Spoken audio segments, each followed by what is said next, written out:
Dear students, नमस्कार। इस video में हम समस्त लोग पास्ट इंडेफिनिट टेंस के ट्रांसलेशन बनाने के विषय में डिस्कशन करेंगे। वीडियो को देखने से पहले मैं आपको ये बता देना चाहता हूं कि यदि आप इस कॉन्सेप्ट को बिल्कुल क्लियर करना चाहते हैं तो बिल्कुल ये सत्य है कि आप इस वीडियो को प्रारंभ से लेकर के अंत तक देखिए। यदि आप प्रारंभ से लेकर अंत तक देखते हैं तो निश्चित रूप से आपको पूरा कॉन्सेप्ट क्लियर हो जाएगा और पास्ट इंडेफिनिट टेंस का ऐसा कोई भी सेंटेंस नहीं होगा जिसे आप बनाने में जरा भी गड़बड़ी करें या आपको ऐसा लगे कि ये वास्तव में हमको पास्ट इंडेफिनिट टेंस बनाने में डिफिकल्टी आ रही है। तो आइए देखते हैं कि पास्ट इंडेफिनिट टेंस की पहचान क्या होती है और उस पहचान के बाद में हम किस प्रकार से उसका प्रयोग करके अनुवाद करते हैं। थोड़ी एक बात और बताना चाहूंगा, यदि आपको ये वीडियो अच्छा लगे तो इसको लाइक करें, शेयर करें तथा चैनल को सब्सक्राइब करना कतई न भूलें, जिससे आने वाले सभी वीडियोज आपको अनवरत मिलते रहे। तो इसी बात के साथ में let us start. First of all we have to know how can we recognize any sentence if it is past indefinite tense। यानी सबसे पहले हमको देखना है कि किसी भी सेंटेंस को वो पास्ट इंडेफिनिट टेंस का है, इसकी हम पहचान कैसे करते हैं। तो हम यहां पर आपको लिखते हैं पहचान। सामान्यतया जो पास्ट इंडेफिनिट टेंस के वाक्य होते हैं वो पास्ट इंडेफिनिट टेंस के वाक्यों में जो सेंटेंस आता है, जो बात आती है, वह भूतकाल में कार्य का करना या होना भूतकाल में आता है और ऐसे जो वाक्य होते हैं वो हिंदी वाक्य के अंत में, यानी हिंदी वाक्यों के अंत में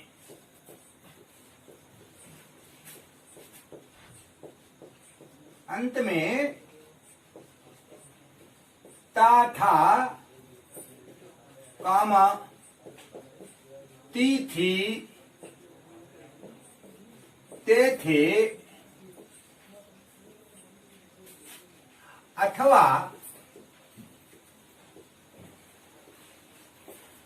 आ, ई, ए आता है।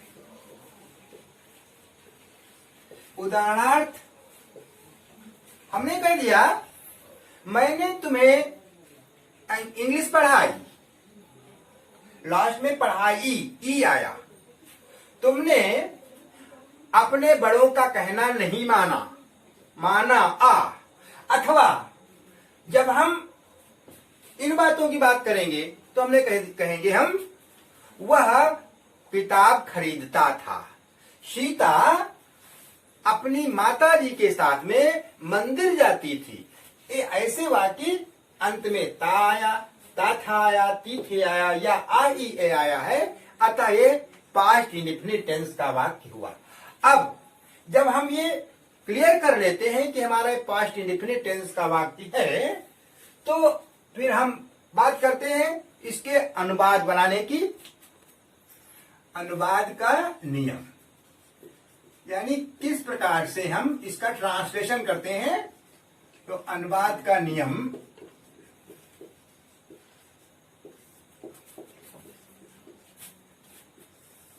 देखिए अभी तक जब हमने आपको ये सेंटेंस बताया था तो इस सेंटेंस में हमने हर बात में आपको सेंटेंस बताते समय कहा था कि सेंटेंस बनाते समय हमको किसी भी सेंटेंस, कोई सा भी सेंटेंस हो, उसके सब्जेक्ट पर ध्यान देना है, क्योंकि सब्जेक्ट के आधार पर ही हमको वर्ब का चयन करना होता है। लेकिन ये ऐसा टेंस है जिसमें हमको ये बात नहीं करनी है। अफर्मेटिव वाले सेंटेंस में केवल और केवल एक ही बात होती है। सबसे पहली बात सब्जेक्ट लिखते हैं।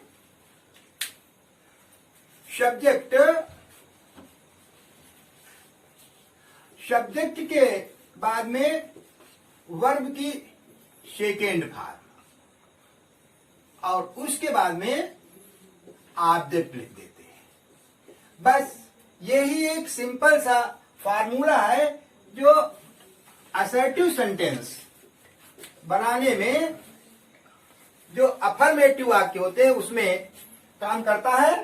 उदाहरण, जब हम इस सेंटेंस का अनुवाद करेंगे तो देखिए हम कैसे अनुवाद करेंगे, कैसा फार्मूला लगाएंगे। तो इसका एग्जांपल देख लीजिए। पहला सेंटेंस मैंने लिख दिया, उसने अपने पिता को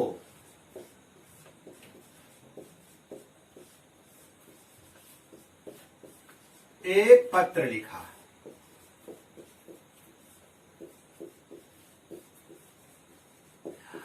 अब ध्यान दीजिए, हमने आपको फार्मूला लिखा, first of all subject, then second form of the verb and after that object.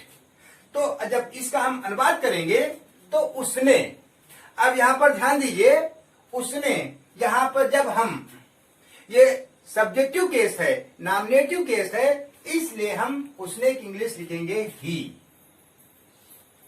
He means वह या उसने। अब उसने यहां पर वर्ब सेकेंड है, अर्थात उसने लिखा। तो लिखा हम जानते हैं राइट मीन्स लिखना होता है, क्योंकि यहां पर वर्ब की सेकेंड फॉर्म मेंशन की गई है, इसलिए हम राइट की सेकेंड फॉर्म रोट लिखेंगे, अर्थात ही रोट। अब इतने का जब हम अर्थ क्लियर करेंगे तो हम कहेंगे उसने लिखा। अब बात आती है अनुवाद बनाने का एक सिस्टम देखिए। उसने लिखा, आप प्रश्न करेंगे उसने क्या लिखा, उसने क्या लिखा, तो उत्तर क्या मिलेगा, पत्र लिखा, एक पत्र लिखा। तो अनुवाद लिखेंगे ही रोट अ लेटर। अब इतने का अर्थ हुआ उसने एक पत्र लिखा। पुनः यदि हम क्वेश्चन आपसे करना चाहेंगे, पुनः बात को करेंगे किसको लिखा, तो हमारे सामने सेंटेंस बनेगा, हमारी बात आएगी अपने पिता को पत्र लिखा। अब यहां पर अपने की अंग्रेजी हम क्या लिखेंगे, पुनः ध्यान दीजिए, ही लिखा है, ही लिखा है, इसलिए ही के साथ में अपने की इंग्लिश हिज लिखा जाएगा। He wrote a letter to his father. क्या लिखना चाहिए, he wrote a letter to his father. ये आपके सामने सेंटेंस क्लियर हुआ। सेकेंड सेंटेंस,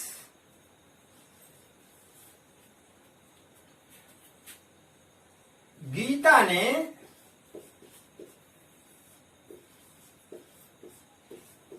एक जोड़ी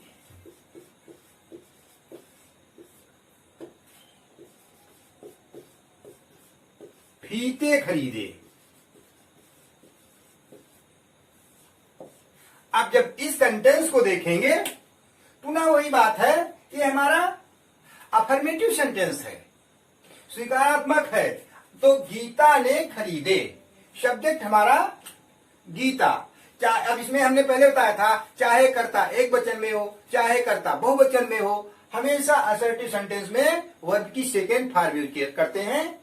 तो यहां पर सब्जेक्ट गीता आया, गीता के लिए लिखेंगे Geeta, second form of the verb. एक होता है खरीदना, बाय, सेकेंड फॉर्म होती है बॉट। गीता बॉट एक जोड़ी, अ पेयर ऑफ रिबन्स। ये हमारे सामने सेंटेंस कंप्लीट हो गया। अब इस सेंटेंस के बाद में हम सीधे सीधे, ये आपका असर्टिव सेंटेंस के अंतर्गत अफर्मेटिव सेंटेंस था, अर्थात स्वीकारात्मक वाक्य था। अब हम आपको निगेटिव सेंटेंस कैसे बनाते हैं, निगेटिव सेंटेंस का तरीका बताएंगे। अर्थात निगेटिव सेंटेंस,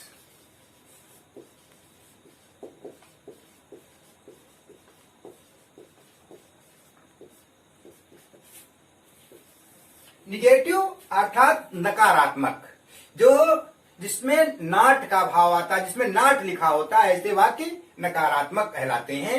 जैसे मैंने कह दिया, तुम अपना पाठ पूरा नहीं करते थे, तुम अपने माता पिता का कहना नहीं मानते थे, वह यहां कभी नहीं आता था।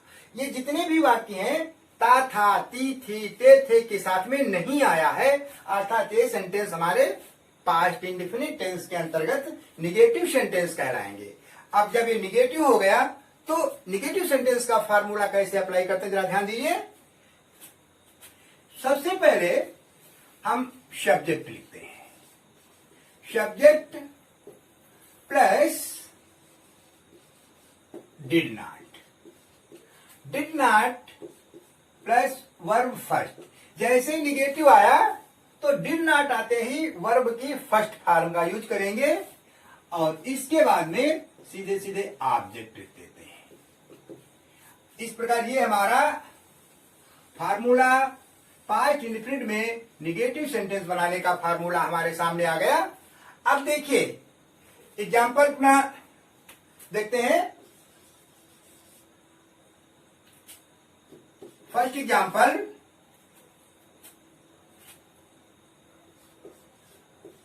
तुमने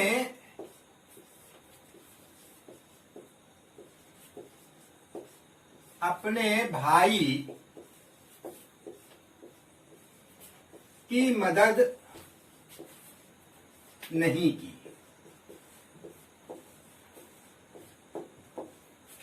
अब यहां पर जब हम इस सेंटेंस का अनुवाद बनाएंगे तो हम सब्जेक्ट हमारा आया तुमने, तुमने अर्थात तुम, तो तुमने की इंग्लिश होगी यू और यू के बाद में did not, you did not.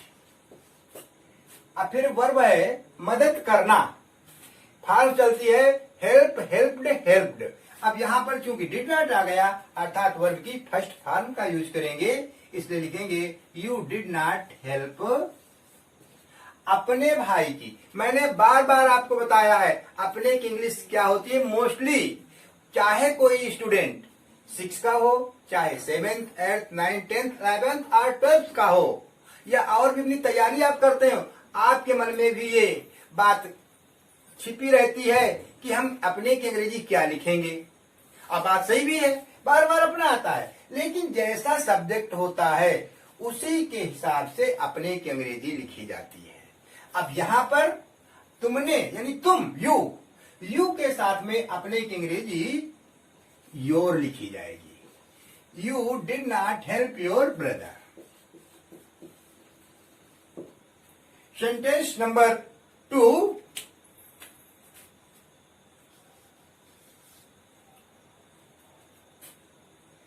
मेरे नौकर ने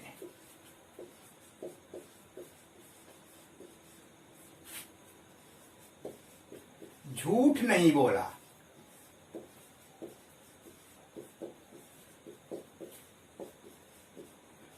अब जब इस सेंटेंस का हम बात करेंगे तो पुनः ध्यान दीजिए, सब्जेक्ट है मेरा नौकर। अब मेरा क्या है, तो पूरा पूरा इसमें सब्जेक्ट तो मेरा नौकर है, लेकिन जो मेरा शब्द है, मेरा हमारा पॉजिटिव केस है। क्या है, पॉजिटिव केस है, अर्थात मेरे की इंग्लिश यहां पर लिखी जाएगी माई सर्वेंट। माई सर्वेंट नहीं बोला अर्थात डिड नॉट।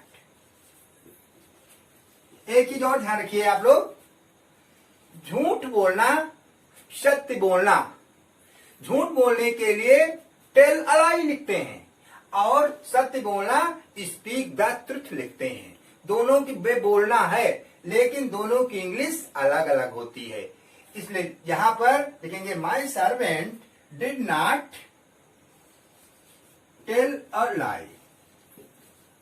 ये सेंटेंस बन गया। और इस सेंटेंस के बाद में पुनः हम देखते हैं, एक सत्य बोलने वाली बात भी आपको मैं बता रहा था, उसका भी एग्जाम्पल समझ लीजिए। क्योंकि दोनों बातें एक साथ में आ जाएंगी तो मैं समझता हूं ये बात आपके सामने बिल्कुल क्लियर हो जाएगी। सेंटेंस थर्ड सेंटेंस है,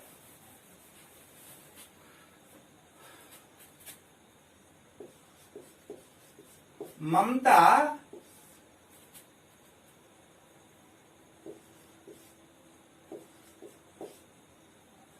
ममता सत्य नहीं बोलती थी। अब एक चीज ध्यान रखिए, चाहे कहा जाए सत्य नहीं बोलती थी या सत्य नहीं बोला, दोनों की एक ही बात है और दोनों का सेंटेंस भी एक ही होगा। अब यहां पर ममता की इंग्लिश लिखेंगे, ममता डिड नॉट। अब वही बात, झूठ सत्य बोलना, तो लिखेंगे did not speak the truth. अब इस सेंटेंस को बनाने के बाद में एक चीज हम आपको और बताएंगे। अब बताना ही क्या है, उसमें सीधे सीधे उसका फार्मूला भी समझ लीजिए।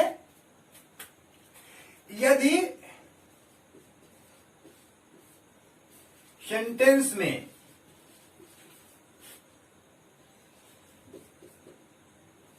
कभी नहीं आया हो, कभी नहीं आया हो, तो कभी नहीं की अंग्रेजी नेवर लिखते हैं। नेवर मीन्स कभी नहीं, नेवर लिखकर वर्ब की सेकेंड फॉर्म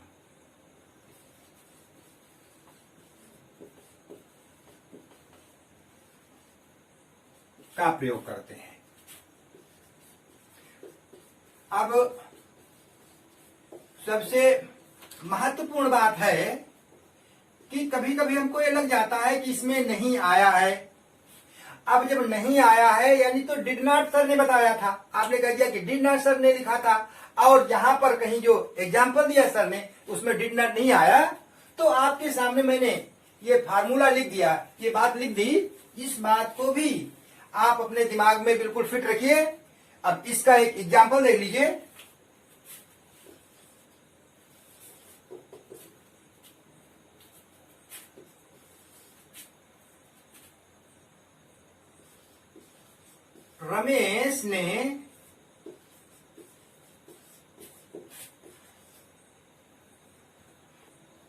रमेश ने अपने नौकर को कभी नहीं पीटा।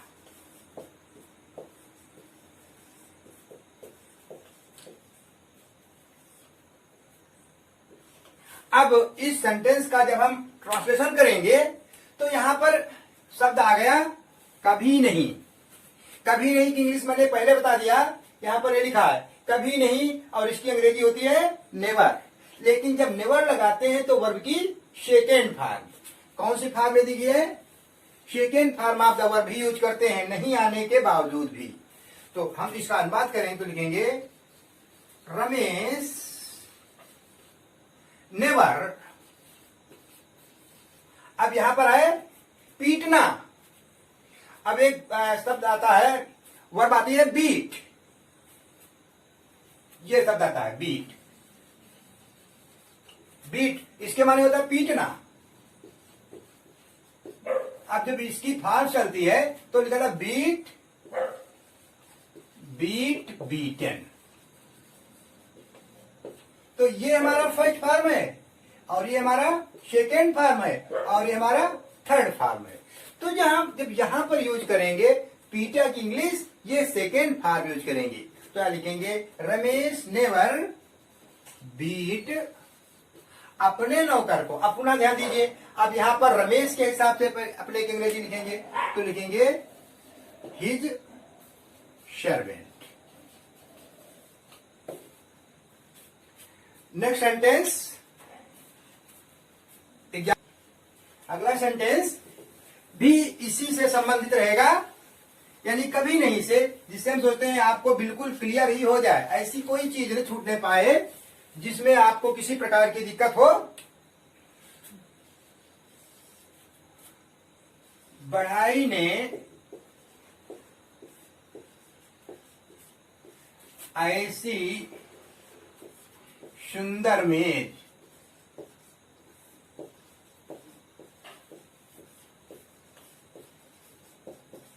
कभी नहीं बनाई।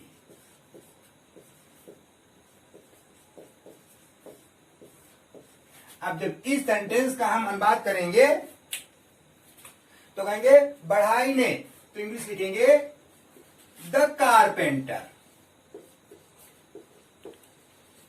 कभी नहीं, नेवर। बनाना, बनाना मेक, इसकी फॉर्म चलती है मेक, मेड, मेड, यानी सेकेंड फॉर्म मेड होगी। तो द कारपेंटर नेवर मेड ऐसी, सच अ ब्यूटीफुल। अब यहां पर हम ब्यूटीफुल भी ले सकते हैं, प्रेटी भी ले सकते हैं, चाहे तो हम इसके लिए लवली का भी यूज कर सकते हैं। The carpenter never made such a beautiful table. ये हमारा सेंटेंस कंप्लीट हो गया। अब मैं मानता हूं, समझता हूं कि आपने इस प्रकार से निगेटिव सेंटेंस बनाया और आसानी से आप सेंटेंस समझ भी गए होंगे। निगेटिव सेंटेंस के बाद में जो अगला सेंटेंस आता है, जो अगला, वो हमारा होता है इंट्रोगेटिव सेंटेंस। इंट्रोगेटिव सेंटेंस,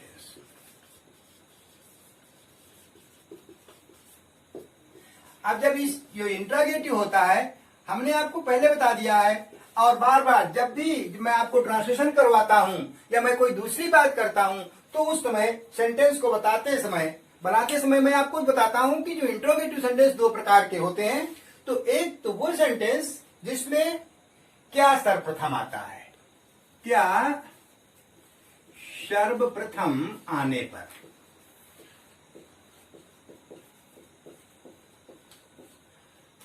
अब जब क्या पहले आ गया तो फार्मूला क्या लगा, डिड प्लस सब्जेक्ट। अब ध्यान दीजिए, जब डिड पहले आ जाएगा तो उसके बाद में वर्ब फर्स्ट प्लस ऑब्जेक्ट, और इतना लिखने के बाद में एडलास्ट क्वेश्चन मार्क। अब चूंकि टाइम की भी पाबंदी है, इसलिए हम आपको इसके अगला फार्मूला तुरंत इसी के पास में आपको बता रहे हैं। यदि क्वेश्चन वर्ड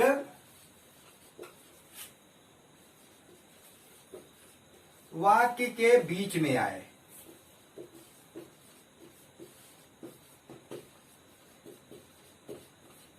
यानी जब क्या पहले आया तो ये फार्मूला लगा देंगे, और यदि क्वेश्चन वर्ड अर्थात क्या, क्यों, कहां, कब, कैसे, कितने वाक्य के बीच में आता है तो सबसे पहले क्वेश्चन वर्ड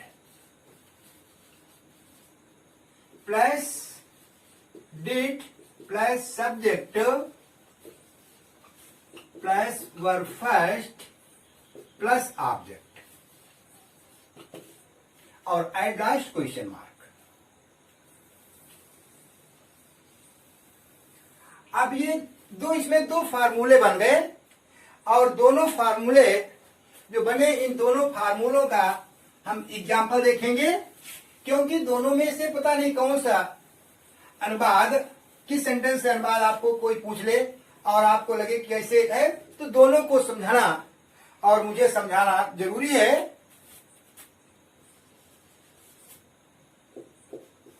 पहला एग्जाम्पल, क्या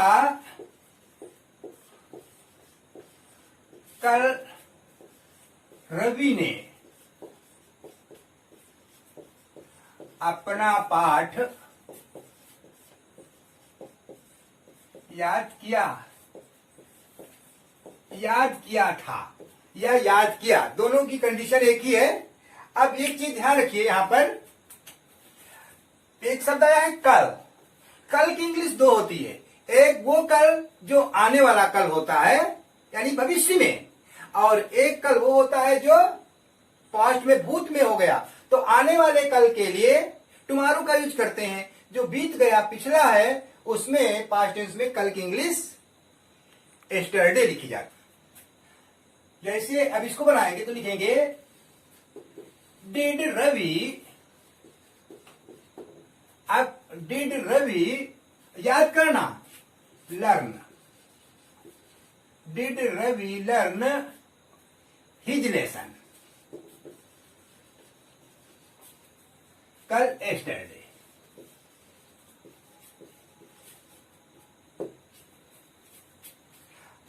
next sentence, next example.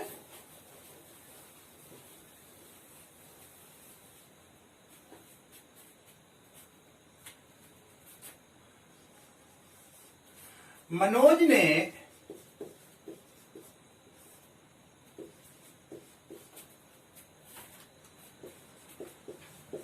Party में तुम्हें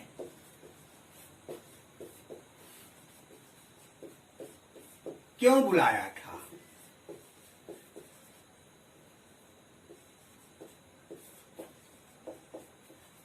अब जब इसका हम बात करेंगे तो कहेंगे क्यों, पहले क्यों की इंग्लिश लिखेंगे व्हाई। Why did Manoj. अब यहां पर बुलाना, बुलाने की इंग्लिश कॉल होती है, तो लिखेंगे व्हाई डिड मनोज कॉल। अब यहां पर वर्ब की फर्स्ट फॉर्म का यूज करना है, इसमें लिखेंगे why did Manoj call you in the party.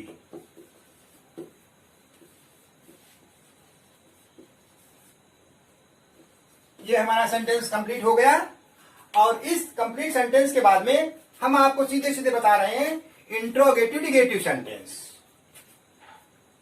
Interrogative negative sentence, interrogative negative.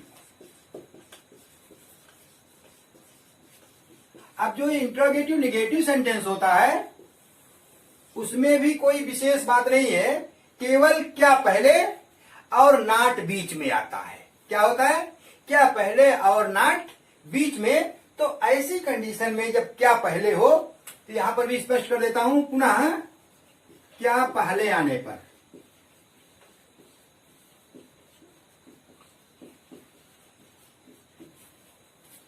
क्या पहले आने पर तथा नहीं बीच में,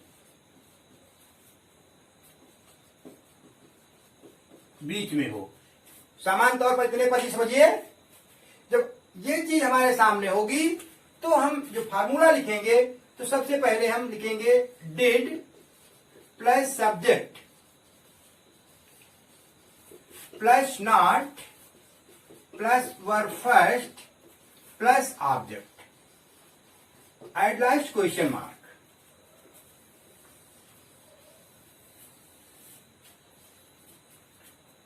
ये पहली कंडीशन। दूसरी कंडीशन, क्वेश्चन वर्ड तथा नहीं वाक्य के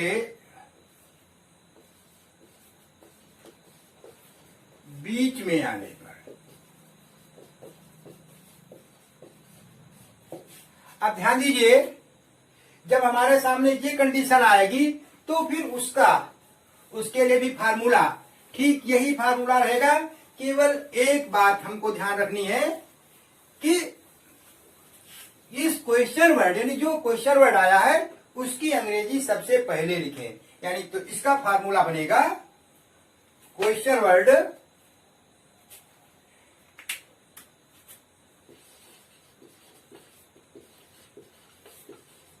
plus subject, question word plus did, यहां पर डिड आ जाएगा, plus subject plus not plus verb first plus object at last question mark. अब इस प्रकार से हमारे सामने ये दो फार्मूले आ गए। एक तो did plus subject plus not plus verb first plus object और क्वेश्चन मार्क। दूसरा question word plus did plus subject plus not plus verb first plus object और एट लास्ट क्वेश्चन वर्ड।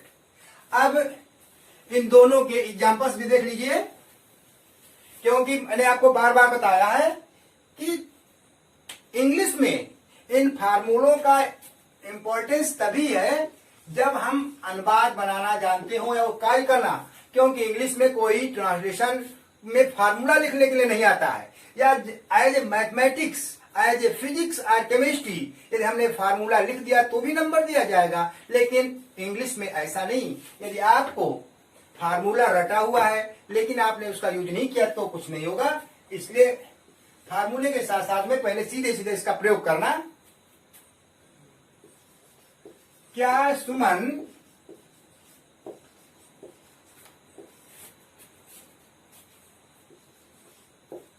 कल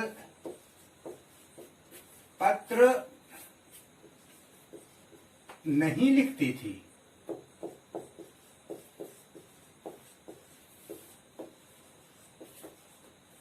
अब जब इस सेंटेंस का हम बात करेंगे तो हम लिखेंगे did Suman not right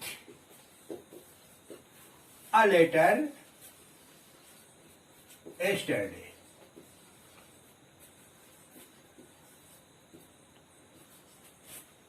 sentence number 2,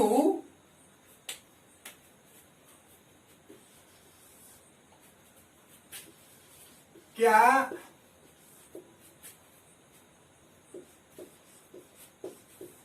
सिपाही ने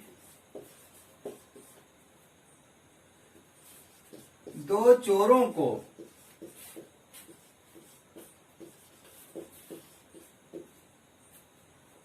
गिरफ्तार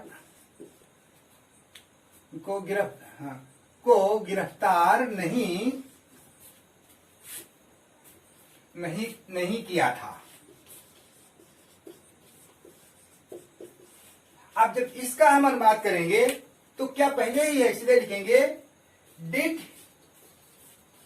द, अब यहां पर सिपाही क्या लिखेंगे, did the policeman, did the policeman not, अब गिरफ्तार करना एक शब्द होता है अरेस्ट, तो लिखेंगे अरेस्ट टू। अब यहां पर चोर एक शब्द होता है थीप, जब थीप अब यहां पर चोरों को है अर्थात थीप को हम प्लूरल नंबर में लिखेंगे, तो ये भी हमको ध्यान रखना चाहिए कि थीप का प्लूरल थीप्स होता है, THIEVES। थीप की THIEF होती है, लेकिन यहां पर हो जाएगा arrest to thieves, THIEVES thieves. अब ये दो सेंटेंस जो आपके सामने आए इसमें क्या पहले आया, अब हम आपको बताते हैं जिसमें क्या क्यों कहां कब कैसे कितने वाक्य के बीच में आया।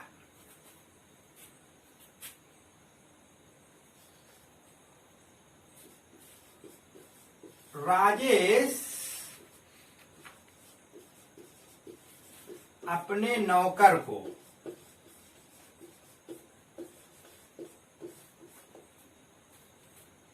वेतन क्यों नहीं देता था?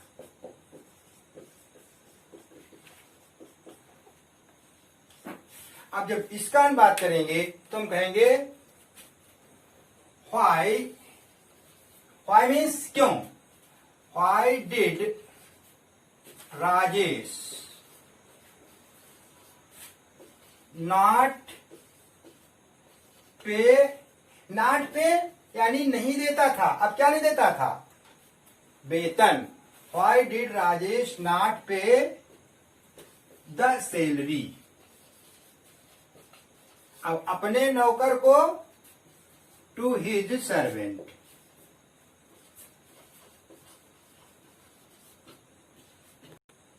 अब इस प्रकार से इस सेंटेंस को लिखते ही जो मैं आज आपको बताना चाहता था, पास्ट इंडेफिनिट टेंस के अनुवाद कैसे बनाए जाते हैं, वो आपके सामने आ गया।